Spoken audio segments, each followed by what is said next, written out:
19వ రోజు ధ్యానానికి స్వాగతం. Welcome to day 19. Title for this day is gifts worth giving.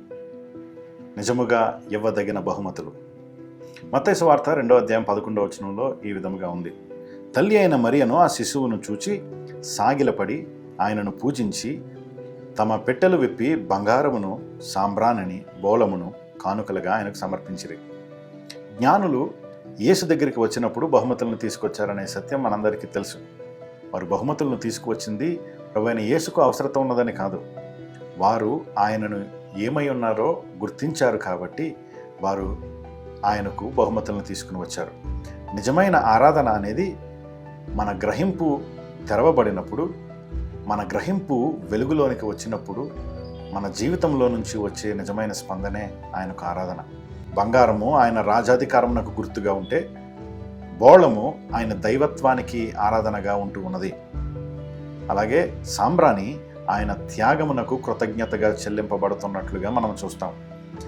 రాజ్య అధికారానికి ఘనతగా బంగారం అయితే, దైవత్వానికి ఆరాధనగా బోళము ఇవ్వబడింది. యేసుక్రీస్తు చేయబోయే త్యాగమునకు కృతజ్ఞతగా సాంబ్రాణి ఇవ్వబడింది.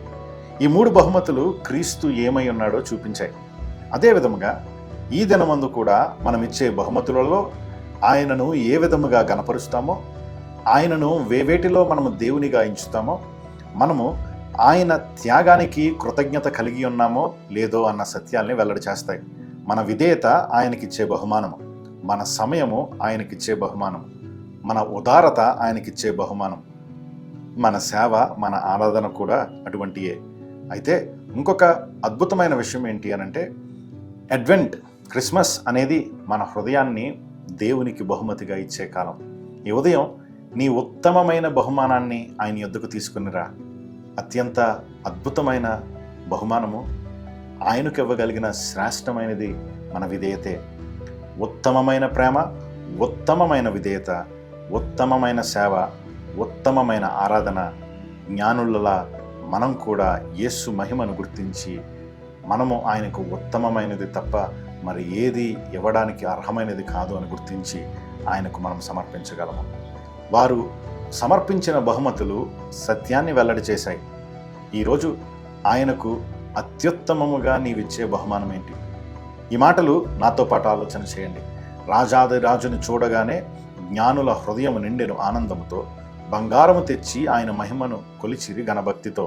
బోళము ఎగిసినది ఆకాశానికి దివ్య సుగంధముతో మార్మికముగా. సాంబ్రాణి చెప్పే సందేశము యేసు త్యాగము మనకై నిలిచెను శాశ్వతముగా. ఇవ్వడము కేవలము తిరిగి పొందుకొనుటకే కాదు కదా, ఉత్తమమైనది సమర్పించుటయే ప్రేమకు సార్థకత కదా. ఈ క్రిస్మస్ సమయంలో మన బహుమతి విధేయతగా మారాలి. యేసునకు ఇవ్వడమే మన ఆనందం, మన ఉత్సవం కావాలి. క్రిస్మస్ కాలములో మన బహుమతి విధేయతగా మారాలి. యేసుకు ఇవ్వడమే మన ఆనందము, మన ఉత్సవముగా మారాలి. రేపటి దినము మరొక ధ్యానంతో కలుసుకుందాం. దేవునికి ఉత్తమమైన హృదయాన్ని విధేయతతో ఇద్దాం. అంతవరకు దేవుని కృప మీకు తోడై ఉండును గాక.